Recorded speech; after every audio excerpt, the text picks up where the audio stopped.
Olá, gente. Estou hoje aqui de volta depois de um longo período, né, sem publicar nenhum vídeo, né? E eu começaria hoje pedindo desculpa a vocês, ou pelo menos a poucas pessoas, umas 20 ou 30 pessoas chegaram a ver o vídeo que eu postei de aula número 8, que era a sequência da aula número 7, do vídeo da aula número 7. Eu examinei no dia seguinte o vídeo e achei que eu não tinha conseguido demonstrar aquilo que eu pretendia, vamos repetir de novo a palavra demonstrar, né?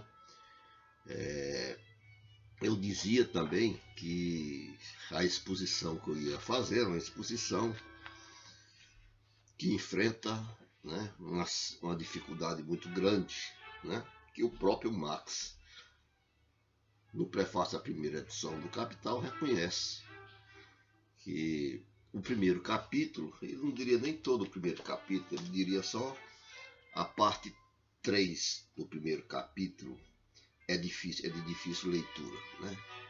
Ele diz o seguinte: com exceção da seção relativa à forma-valor, que é a seção 3, que é onde ele vai derivar a gênese do dinheiro, não se poderá acusar esta obra de ser de difícil compreensão. Pressupomos naturalmente, diz Marx, leitores desejosos de aprender algo de novo e, portanto, de pensar por conta própria. Então, ele está dizendo aqui que apenas a seção 3, são 4 sessões, o primeiro capítulo, é de difícil leitura. Essa observação de Marx não é compartilhada por Lênin, né? Lênin diz que não se pode compreender, isso ele diz nos cadernos sobre a dialética de Hegel, Lênin diz que não se pode compreender plenamente o Capital de Marx, e particularmente o seu primeiro capítulo, que realmente é difícil, sem ter estudado e compreendido toda a lógica de Hegel, que é uma pedreira, né? Portanto, conclui Lênin, meio século depois de Marx, nenhum marxista o compreendeu. Bom, se é, né, digamos assim, presunção da parte de Lênin dizer que ninguém até chegar nele, não tinha entendido o Capital, né? Ele certamente foi o único que entendeu, né, o Capital, né? Isso porque, segundo ele, né, é necessário primeiro que se compreenda a lógica de Hegel, né, já que está pressupondo que a apresentação do Capital é uma aplicação da lógica de Hegel, né? Bom, e aí nós tentamos enfrentar essa dificuldade a partir, mostrando na continuação da aula número 7, né, enfrentando o problema da redução dos diferentes trabalhos individuais concretos, portanto singulares, a trabalho abstrato, que é o trabalho que lhe confere a uma determinação social. Nós citamos uma passagem que Marx diz, né, que apenas produtos de trabalhos privados, separados e mutuamente independentes, um dos outros, podem se confrontar como mercadorias. Então, Marx já parte do pressuposto que esses trabalhos individuais, separados e mutuamente independentes, são elos já da divisão social do trabalho, uma vez que, para ele deixa isso muito claro nessa passagem, na página 120 do capítulo 1. Na página 120, eu estou me referindo aqui à última edição de O Capital, publicado pela Boitempo, não esqueçam disso, né? Então, anteriormente, Marx está pressupondo que a divisão social do trabalho é uma pré-condição, é pressuposto para a produção de mercadoria. Então, esses diferentes trabalhos realizados individualmente já são elos da divisão social do trabalho. Mas aí a questão que a gente levantava era a seguinte: se esses trabalhos privados, executados independentemente um dos outros, já são trabalhos que fazem parte, que estão inseridos na divisão social do trabalho, por que ainda tem que receber uma segunda determinação social que lhe é conferida pelo trabalho abstrato? Por que o que já é social tem que ser também de novo social? Tem que ser duplamente social. Como entender essa questão? E foi daí que nós partimos no vídeo passado, que eu tentei resolver essa questão, expor essa questão de uma forma mais simples possível, mas cheguei à conclusão de que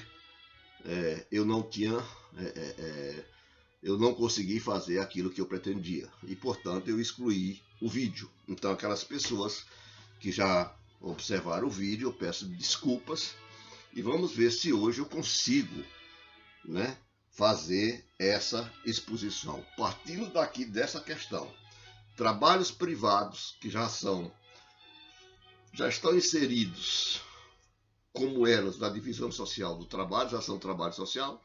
Por que esses trabalhos ainda têm que ser, receber uma segunda determinação social? Por que o que já é social ainda não é suficiente, para se tornar verdadeiramente social? Bom, e aí eu dizia, na exposição, que esses diferentes trabalhos, mesmo que já social, têm que ser reduzidos a trabalho simplesmente igual,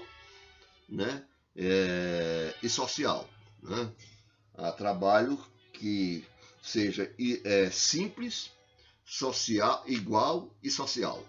Ou seja, esses diferentes tipos de trabalho têm que serem reduzidos a trabalho abstrato. E aí eu perguntava qual é a natureza dessa abstração realizada no Capital por Karl Marx. E aí eu me perguntava se essa abstração era resultado apenas de um movimento do pensamento de Marx, como é em Kant. Porque para Kant, a formulação dos conceitos exige um tipo de abstração, tipo de abstração essa, que elimina as diferenças para guardar apenas o que é comum entre os fenômenos singulares. Eu vou ler aqui uma passagem da lógica de Kant, onde isso fica muito claro, quando Kant diz o seguinte: para se fazer conceitos, diz ele, é preciso, pois, poder comparar, refletir e abstrair, pois essas três operações lógicas do entendimento são as condições essenciais e universais da produção de todo conceito em geral. Todo conceito tem que ser universal. Se o conceito não for universal, se ele não tiver alcance geral, ele não é um conceito verdadeiramente falando, Ele não passaria de uma mera opinião, Se o conceito não for universal, fica difícil mostrar que um determinado fenômeno pode ser comprovado teoricamente. Por exemplo, a lei, o conceito da força gravitacional é um conceito universal, vale em qualquer canto do mundo. Se eu pegar o conceito de inflação para aqueles que de demanda, para aqueles que estudam economia, eles vão partir do princípio de que esse conceito vale aqui no Brasil, vale na cidade que eu estou, que é Crato, e vale inclusive na China ou na Cochinchina, porque ele tem um alcance geral, ele tem um alcance universal. O conceito que diz que se os preços sobem, a quantidade demandada sobe. Isso acontece em qualquer canto do mundo, embora existam exceções. Mas continuemos com o que diz Kant. Ele diz: eu vejo, por exemplo, um pinheiro, um salgueiro e uma tilha, que são tipos de árvores. Ao comparar, antes de mais nada, estes objetos entre si, observo que são diferentes uns dos outros, no que respeita ao tronco, os galhos, as folhas, eles próprios. E se eu abstraio do tamanho, da figura, dos mesmos e assim por diante, obtenho o conceito de árvore. Então, se eu elimino as diferenças, se eu jogo fora as diferenças, né? Então eu posso chegar ao conceito de árvore. É um conceito em que é um conceito construído apenas subjetivamente, porque na realidade cada árvore é diferente de cada árvore. É um conceito no qual não está presente, né? Vamos dizer assim, as singularidades, as particularidades de cada árvore. Então eu perguntava se seria esse o tipo de generalização realizado por Marx. E numa passagem do capítulo 1 da página 116, eu citava Marx e dizia que a forma como Marx apresentava o processo de redução dos diferentes trabalhos a trabalho abstrato, que é o que confere a segunda determinação social do trabalho, a forma de como Marx expunha essa redução poderia levar o leitor a pensar que se tratava de uma abstração puramente mental, um movimento puramente conceitual. Ora, mas se fosse um movimento puramente conceitual, como faz Kant, por exemplo, como fica o conceito de trabalho abstrato, que é o que confere o caráter social dos trabalhos particulares? Os valores de uso não poderiam mais se confrontar como mercadorias, pois não se poderia mais dizer que são produtos de trabalhos concretos diferentes, né? Os valores de uso são produtos de trabalhos diferentes, de trabalhos singulares. Então, se eu abstraio, né, jogo fora as diferenças para chegar ao conceito de trabalho abstrato, se fosse um movimento do pensamento de Marx, eu chegaria a um conceito em que eu não poderia mais dizer, né, que o trabalho abstrato, né, no trabalho abstrato, que é que dá o caráter dissocial aos trabalhos particulares e privados, eu não poderia mais dizer que nesse conceito estaria presente as singularidades, as particularidades dos diferentes trabalhos concretos. Então, para Marx, né, a abstração que ele, da qual ele lança a mão no Capital, né, não elimina as diferenças, não é um movimento exclusivo puramente do pensamento, né? O universal, para Marx, não é produzido a partir das características que são comuns a todos objetos particulares singulares. Para Marx, como é em Hegel, universalidade e singularidade, geral e particular, coexistem como momentos de uma mesma totalidade. Como tais, se articulam e se determinam reciprocamente. Universal e particular, universal e concreto, são polos opostos da unidade dialética que expressa a realidade em permanente movimento. É essa dialética, né, que permite, né, mostrar aquela redução sem eliminar as diferenças e, portanto, né, os trabalhos privados, particulares, singulares, individual. Para a gente entender melhor ainda, né, essa relação, essa dialética entre universal e particular, vamos recorrer a Hegel no primeiro momento, né? Quem já leu a Filosofia do Direito, né, ou quem não o leu, por exemplo, pode ler pelo menos a parte referente à sociedade civil, que é um momento na construção, né, da eticidade, é um momento na construção do conceito de Estado.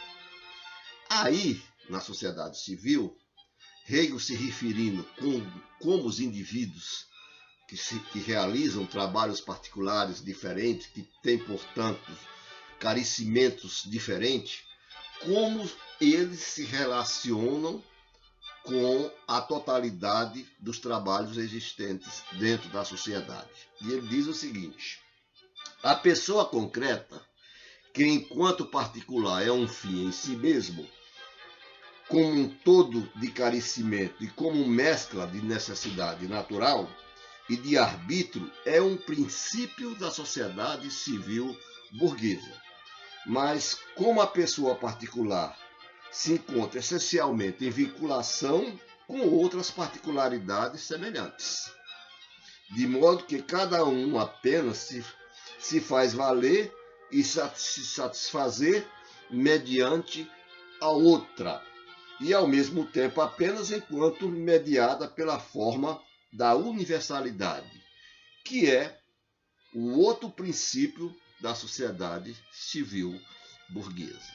Quer dizer, as pessoas são semelhantes, porque são seres humanos, são produtores, mas cada um é diferente um do outro. Nossas diferenças permanecem.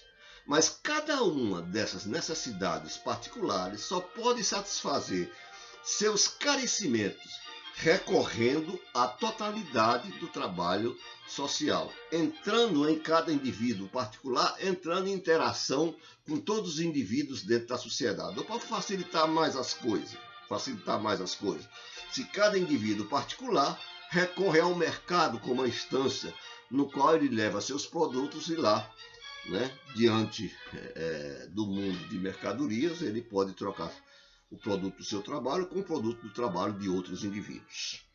No parágrafo 183, Hegel deixa isso ainda muito mais claro. Ele diz o seguinte: o fim egoísta, em sua efetivação, assim condicionado pela universalidade, quer dizer, a vontade particular é condicionada pela universalidade, funda um sistema de dependência multilateral, de modo que a subsistência e o bem-estar do singular, do concreto, do individual, do particular, a subsistência e o bem-estar do singular e o seu ser aí jurídico se entrelaçam na subsistência, no bem-estar e no direito de todos, fundado sobre isso, e apenas são efetivos e assegurados nessa conexão. Sem recorrer ao universal, as vontades particulares, individuais, não conseguirão satisfazer os seus carecimentos. Então veja que aqui a dialética entre universal e particular, né, a construção, aqui é um processo de redução, onde essa construção, vamos falar assim, não elimina as singularidades, né? Nessa passagem fica claro que cada indivíduo só pode atender suas necessidades particulares recorrendo à totalidade do trabalho social. Cada trabalho é um trabalho diferente um do outro, cada pessoa é uma pessoa diferente uma da outra, mas são semelhantes na medida em que uma dessas pessoas, para satisfazer suas necessidades, tem que recorrer à totalidade do trabalho social. As diferentes atividades singulares morreriam sem a mediação do universal, pois cada pessoa concreta só pode satisfazer seus carecimentos recorrendo à totalidade do trabalho passado. Sem passar pela forma da universalidade, sem o concurso do universal, não se trata de eliminação, como é em Kant, isto é, sem o seu reconhecimento pelos demais outros produtores de mercadoria, a singularidade não terá como satisfazer suas necessidades. É excluída do sistema global de realização dos carecimentos sociais. É o que se pode depreender de forma objetiva, clara e direta do que diz Hegel naquelas duas passagens. No entanto, Hegel vai dizer que cada vontade particular só entra em contato com o universal, só procura a universalidade na medida em que isso satisfaz os seus interesses particulares. Em outras palavras, a relação entre as particularidades e a universalidade, diria Hegel, é uma relação de interesse, movida pelo interesse egoísta das pessoas. Cada um procura a outra na medida em que essa outra pessoa possa atender a uma necessidade particular, a um interesse particular seu. E por conta disso, Hegel vai dizer que a universalidade aí engendrada no seio da sociedade civil pela interação das vontades particulares, essa universalidade não é ainda uma verdadeira universalidade, porque ela é instrumentalizada. É como se o universal fosse rebaixado a uma condição inferior às vontades ou os indivíduos particulares. Ou seja, a instrumentalização do universal não é o verdadeiro universal que pretende Hegel. Por isso, Hegel vai adiante na sua exposição até chegar ao conceito de Estado, onde universal e singular, indivíduo e a sociedade se tornam momentos de uma totalidade organicamente articulada, em que só nessa totalidade cada indivíduo se sente realizado e quer, e tem consciência disso, e quer que isso aconteça, então é um tipo de universal que não é mais instrumentalizado. Você chegou a uma harmonia, ou seja, todas as contradições são eliminadas, porque na verdade aqui a contradição entre universal e particular da sociedade civil, que instrumentaliza o universal, isso se trata de uma contradição que tem que ser eliminada ou que tem que ser superada pela evolução do conceito de ideia. Muito bem. Se para Hegel a unidade dialética entre universalidade e singularidade ainda é insuficiente, posto que o universal é um simples meio de realização das carências das singularidades, Marx, ao contrário, enxerga aí o oposto do que observa o filósofo alemão, no caso Hegel, com uma diferença mais do que significativa. Com efeito, para Hegel, a dialética universal singular engendrada no seio da sociedade civil é um momento a ser superado, como eu já falei, por outro, no qual o caráter instrumental do universal é suprimido para dar lugar à emergência da universalidade verdadeiramente substancial, na qual não há mais oposição entre o particular, como eu falei, e o universal, como assim ele deixa expresso no parágrafo 258 da sua filosofia do direito. Nós já vamos com 24 minutos, mas eu vou pedir a vocês que tenham só um pouquinho mais de paciência, que eu vou deixar um gancho para o próximo vídeo. Então, diferentemente de Hegel, Marx vê aquele momento da universalidade, da singularidade e universalidade que é engendrada no seio da sociedade civil. Marx vê aquele momento da dialética entre universal e singular como central para investigar a lógica que governa a sociedade burguesa, cuja anatomia, diz ele, né, na crítica da economia política, deve ser procurada na economia política.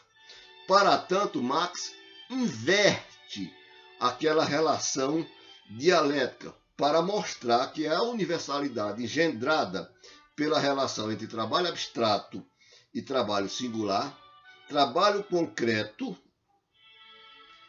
o trabalho concreto é primeiro em relação desculpem, né? Para tanto, Marx inverte aquela relação dialética para mostrar que a universalidade engendrada pela relação entre trabalho abstrato e trabalho concreto é primeira em relação à singularidade. Então, a universalidade aqui já não é mais instrumentalizada, é ela que vai instrumentalizar os trabalhos concretos, os trabalhos dos produtores individuais, as singularidades. Como assim? Vamos avançar só mais um pouquinho. Se para Hegel o universal que nasce no seio da sociedade civil é instrumentalizado pelas vontades singulares, que deles faz um mero meio para realizar seus interesses particulares, para Marx ocorre o contrário.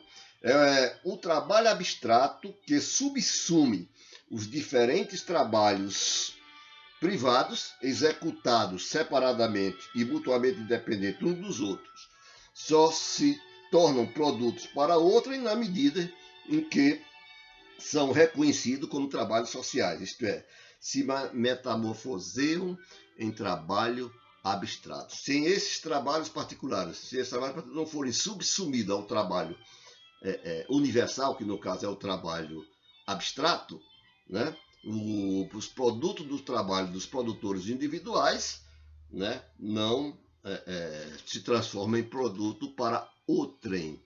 Ou seja, o trabalho deles, o produto do trabalho deles não será realizado no mercado. Só se submetendo aos imperativos do trabalho abstrato, é isso que Marx está dizendo, que os trabalhos singulares, particulares, concretos, se tornam um trabalho verdadeiramente social, já que já são social, mas recebe na forma capitalista de produção uma segunda determinação social.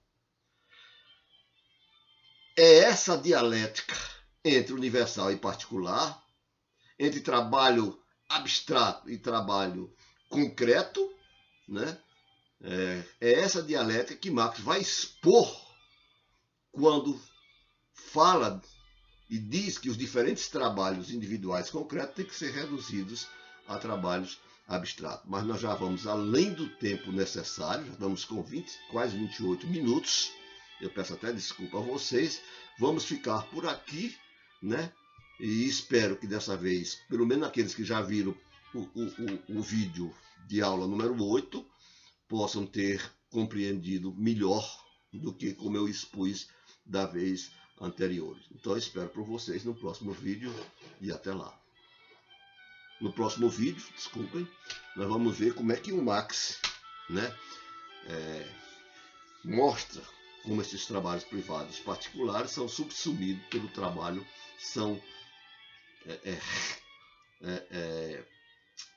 se submete aos imperativos do trabalho abstrato. Tá? Até lá então.